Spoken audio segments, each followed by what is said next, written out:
పూరా లోకల్. నమస్తే, welcome to పూరా లోకల్. ప్రస్తుతం మనం తెలంగాణ జాగృతి ఆఫీస్లో జాగృతి నాయకులు చంద్రశేఖర్ రావుతో ఉన్నాము. కవిత బీఆర్ఎస్ పార్టీ సభ్యత్వానికి ఎమ్మెల్సీ పదవికి రాజీనామా చేసింది, ఎట్లా చూస్తారు? దీని వెనకాల ఎవరైనా ఉన్నారని అనుకుంటున్నారా? అక్క స్పష్టంగా చెప్పిందండి, ఇందాకే చెప్పింది. వేరే వాళ్ళ కుట్రల వల్ల వాళ్ళ కుట్రలకు నేను బలైపోతున్నాను, దానికి బాధగా వేస్తూ నేను రాజీనామా చేస్తానని చెప్పింది. ఇంకోటి ఏంటంటే ఎందుకు రాజీనామా చేయాల్సి వచ్చిందంటే, కవిత గారు ఎప్పుడు కూడా పార్టీ పదవుల కోసం కానీ ఎమ్మెల్సీ పదవి కోసం కానీ ఎప్పుడు ఆశించలేదండి. తెలంగాణ ప్రజల బాగు కోసం ఆలోచించింది, తెలంగాణ ప్రజల ఆకాంక్షల కోసం పనిచేసింది తప్పితే పార్టీ పదవులు కానీ లేదా ఎమ్మెల్యే ఎంపీ పదవుల కోసం ఎప్పుడు పనిచేయలేదు. అది నిరూపించడం కోసమే ఇప్పుడు రాజీనామా చేసిందండి. దాంట్లో పెద్ద బాధపడాల్సిన అవసరం లేదు, ఆశ్చర్యపోవాల్సిన అవసరం లేదు, ముందు ఊహించిందేనండి ఇది. కవిత జైలు నుంచి వెళ్ళొచ్చాక, అంటే తెలంగాణ రాష్ట్రానికి తిహార్ జైలు నుంచి తెలంగాణ రాష్ట్రానికి వచ్చాక బయట బీఆర్ఎస్ పార్టీ తరఫున కొన్ని కార్యక్రమాలు చేయడం జరిగింది, తిరగడం జరిగింది. అవి బీఆర్ఎస్ పార్టీకి నచ్చాకనే ఈ విధమైన యాక్షన్ తీసుకున్నారా? అవునండి, 100% ఖచ్చితంగా చెప్పొచ్చు. ఎందుకంటే తను బహుజనవాదం ఎత్తుకుందండి. బహుజనవాదం ఎత్తుకోవడం అనేది కొంతమందికి జీర్ణించుకోలేకపోయారు. బీఆర్ఎస్ పార్టీలో బహుజనవాదం ఉండకూడదు అనేది వాళ్ళ ఎజెండాగా పనిచేశారు. ఈమె ఎప్పుడు కూడా మా అధినేత్రి బీసీ కోసం పనిచేస్తున్నప్పుడు బీసీల కోసం మీరేంటి పనిచేయడం అని చెప్పేసి మీరు అప్పటి నుంచి ఒత్తిడి ఉన్నా కూడా అవన్నీ పట్టించుకోకుండా బీఆర్ఎస్ పార్టీ ట్యాగ్ లైన్లోనే తను బీసీల కోసం ఉద్యమాలు చేయడం జరిగింది, బీసీల కోసం కొట్టడం జరిగింది. అది నచ్చక కొంతమంది ఈ విధమైన ఆరోపణలు చేసి తనని ఒంటరి చేసే ప్రయత్నం చేశారు. ఒంటరి అయినా కూడా పెద్ద తను భయపడే వ్యక్తి కాదు, ఒక శక్తి. తను నిరూపించుకుంటుంది ఏందనేది తెలంగాణ ప్రజల గుండెలో ఉంది. ఆమె మంచి స్థానం ఉంది ఆమెకు. ఆమె ఎక్కడ పోయినా కూడా నెగ్గుతుంది. ఎలాంటి నిర్ణయాలు తీసుకున్నా కూడా తెలంగాణ ప్రజల ఆకాంక్ష మేరకు నిర్ణయం తీసుకోవడం మేము కోరుకుంటున్నామండి. బీఆర్ఎస్ పార్టీ నుంచి ఆమె వెళ్ళిపోవడమే బీఆర్ఎస్ పార్టీకి మంచిదే జరిగిందని బీఆర్ఎస్ శ్రేణులు అంటున్నారు. మరి వాళ్ళకి ఏం చెప్పాలనుకుంటున్నారు? వాళ్ళు అంతర్మదనం చేసుకోవాలండి, వాళ్ళ ఆత్మ పరీక్ష చేసుకోవాలి. తెలంగాణలో బీఆర్ఎస్ పార్టీలో కవిత ప్లేస్ ఏంటి, కవిత ఫాలోయింగ్ ఏంటి, కవితకు ఉన్న క్యాడర్ ఏంటి? ఇప్పుడు బీఆర్ఎస్ పార్టీ నుంచి సస్పెండ్ చేసినంత మాత్రం కవిత గారికి నష్టం కదండి, బీఆర్ఎస్ పార్టీకే నష్టం. అది వాళ్ళకి తెలుసు. కానీ కొంతమంది ఆ పేర్లు కూడా చెప్పడం జరిగింది. హరీష్ రావు, సంతోష్ రావు లాంటి వాళ్ళ సంతోషం కోసం, వాళ్ళ ఒత్తిడి వల్ల ఈరోజు కవిత గారిని సస్పెండ్ చేయడం జరిగింది. కవిత గారు ఎప్పుడు కూడా ఇలాంటి జరుగుతుందని ఊహించింది, ముందు నుంచి ఆమె అపోజ్ చేస్తూ వచ్చింది. నన్ను ఇలా ఒంటరి చేస్తున్నారు, మేము బహుజనవాదం ఎత్తుకోవడం కొంతమంది నచ్చట్లేదు, బీసీల కోసం ఫైట్ చేయడం నచ్చట్లేదు, కామారెడ్డి డిక్లరేషన్ మీద రౌండ్ టేబుల్ సమావేశాలు పెట్టడం నచ్చడం లేదు, పార్టీలో నన్ను చూపించడం లేదు. సంతోష్ రావు ఛానల్ ఉంది కదండి, టీవీ న్యూస్, దాంట్లో అసలు హైలైట్ చేయడం లేదు.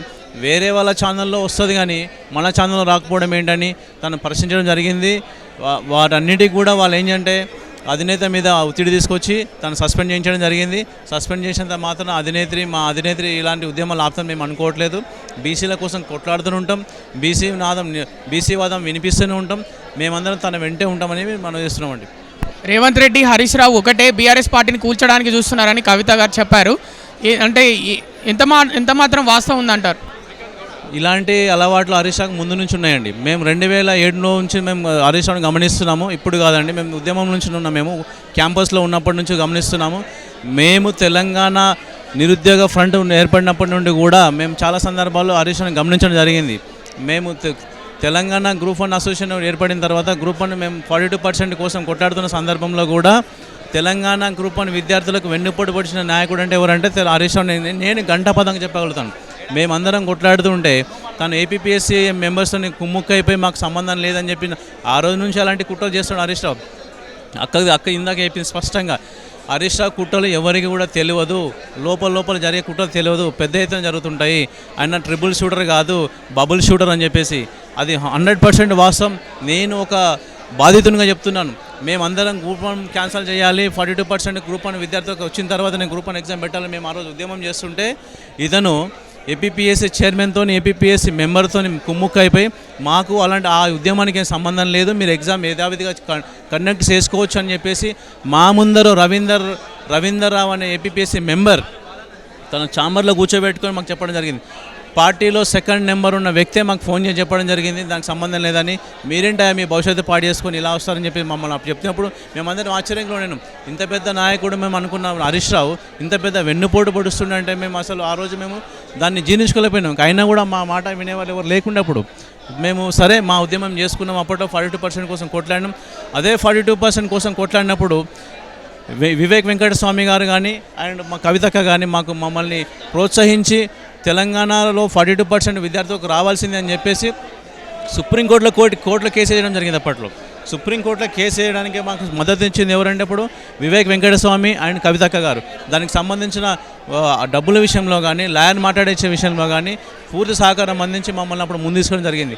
అదే హరీష్ రావు మాకు వెన్నుపోటు పడిచాడు. అప్పటి నుండి ఇప్పటి వరకు కూడా హరీష్ రావు చేస్తున్న అరాచకాలం ఇంత అంతా కాదు, చాలామందికి తెలియదు. అవి తెలియకుండా హరీష్ రావు ట్రబుల్ షూటర్ అవన్నీ కాదు. ఆయన అక్క చెప్పినట్టు 100% బబుల్ షూటర్. ఆయన వల్ల పార్టీకి నష్టం జరుగుతుంది. పార్టీకే కాకుండా కూడా పెద్ద సార్కు అండ్ హరీష్ కేటీఆర్ రామన్నకి కూడా చాలా ప్రమాదం పొంచి ఉందని మేము భావిస్తున్నామండి. సిద్దిపేట బీఆర్ఎస్ నాయకులు చెప్తుంది ఏంటంటే కవిత బ్లాక్మెయిల్ దందాలకు పాల్పడింది, బెదిరింపు రాజకీయాలకు పాల్పడిందని వాళ్ళు చెప్తున్నారు. వాళ్ళకి ఏం చెప్పాలనుకుంటున్నారు? ఇప్పుడు నిక్కార్సుగా మాట్లాడిన వాళ్ళు ఎవరైనా అట్లా అంటారండి. ఇప్పుడు తను నిక్కిచ్చిగా చెప్తుంది హరీష్ రావు మమ్మల్ని బద్నాం చేస్తున్నాడు, హరీష్ రావుని పార్టీ నుంచి పంపించే ప్రయత్నం చేస్తుందని చెప్పింది.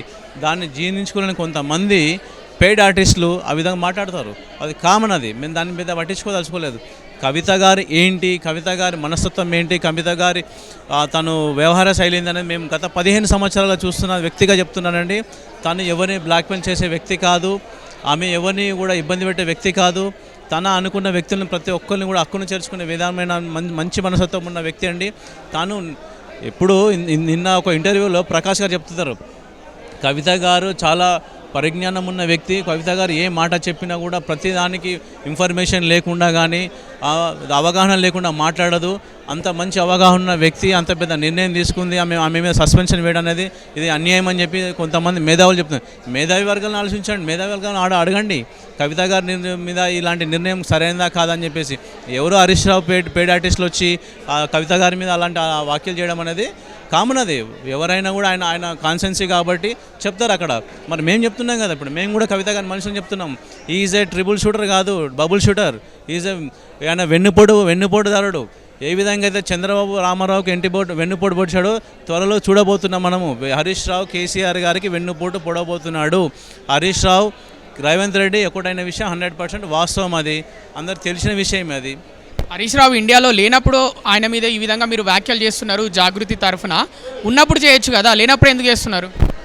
ఉన్నప్పుడు లేనప్పుడు విషయం కాదండి. ఇక్కడ ఆయన ఉన్నా లేకుండా పెద్దగా విషయం ఏముండదు.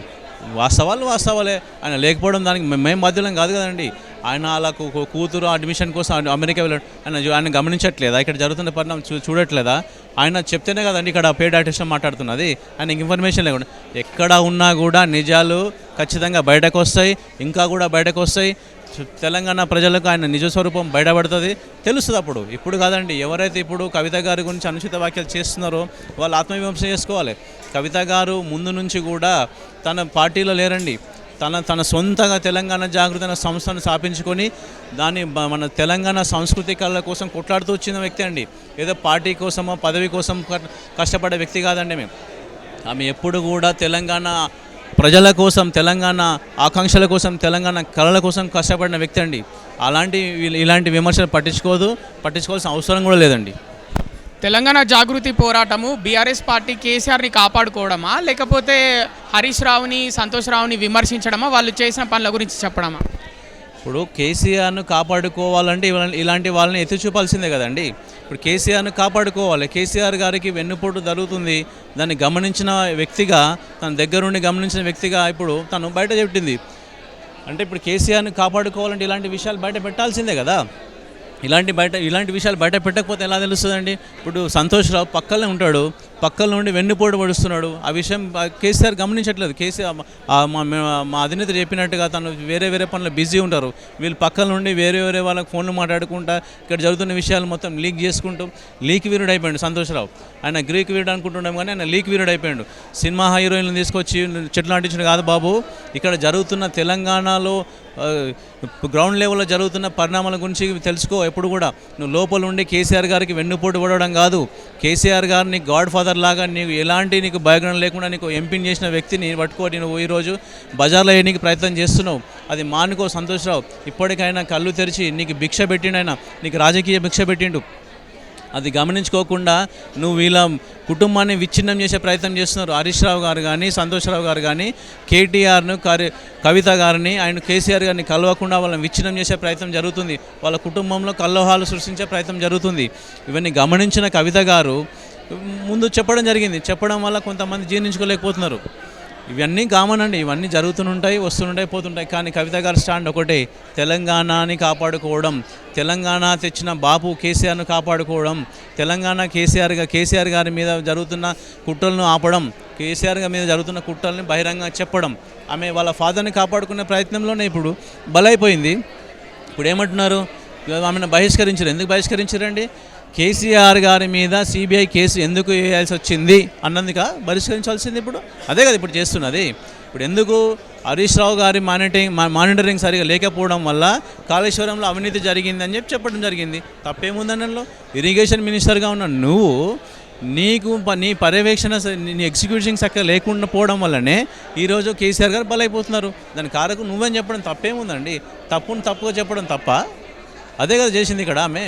ఇప్పుడు మా నాన్నగారికి నువ్వు రేవంత్ రెడ్డితోని కుమ్ముక్క అయిపోయి మా నాన్నగారికి వెన్నుపోటు పొడుస్తున్నావు అని చెప్పడం తప్ప, హరీష్ రావు గారు రేవంత్ రెడ్డి గారు ఫ్లైట్లో వెళ్ళిందని చెప్పడం తప్ప నిజం కాదా అది? అదే మరి కేటీఆర్ గారి మీద నోటీసులు పంపిస్తారు. హరీష్ రావుకి నోటీసులు ఎందుకు పంపరండి? ఆ పాల వ్యాపారం మీద ఎందుకు పంపరండి? హరీష్ రావు మీద నోటీస్ ఒకసారి వస్తుంది, కామెంట్ వస్తుంది, తర్వాత మానుకుంటారు. ఎందుకండి? టీఆర్ఎస్ వర్కింగ్ ప్రెసిడెంట్ కేటీఆర్ కవితకు సపోర్ట్గా ఒక్క వ్యాఖ్యలు కూడా చేయట్లేదు. మరి ఎట్లా చూస్తారు మరి? ఇప్పుడు ఏంటంటే అండి, పార్టీలో అంతర్మదనంగా చాలా ఇబ్బందులు ఎదుర్కొంటున్నారు. పార్టీని కాపాడుకోవాలంటే ఇప్పుడు మా కవిత గారు ఏంటంటే స్ట్రేట్ ఫార్వర్డ్, ఏదైనా సరే ముక్కు సూటిగా అయిపోయారు. రామారావు గారికి కూడా తెలుసు, కేటీఆర్ గారికి కూడా తెలుసు ఏం జరుగుతుంది ఏందనేది. కానీ దాన్ని చక్కదిద్దే ప్రయత్నంలో కేటీఆర్ గారు మౌన పాత్ర వహిస్తున్నారు. ఆయన కూడా తెలుసు ఏం జరుగుతుంది అనేది. దాన్ని ఏ విధంగా సెటరేట్ చేయాలనేది వీళ్ళకు వెన్నతో పెట్టిన విద్య, పెద్ద విషయం కాదు. హరీష్ రావు లాంటి వారు, సంతోష్ రావు అంటారు, వాళ్ళకి వెంట్రుకతో సమానం. వాళ్ళని ఏ విధంగా వేరి పారేయాలి, ఎప్పుడు వేరి పారేయాలని తెలుసు వాళ్ళకి. అది 100% త్వరలో జరుగుతుంది. చూడండి మీరు.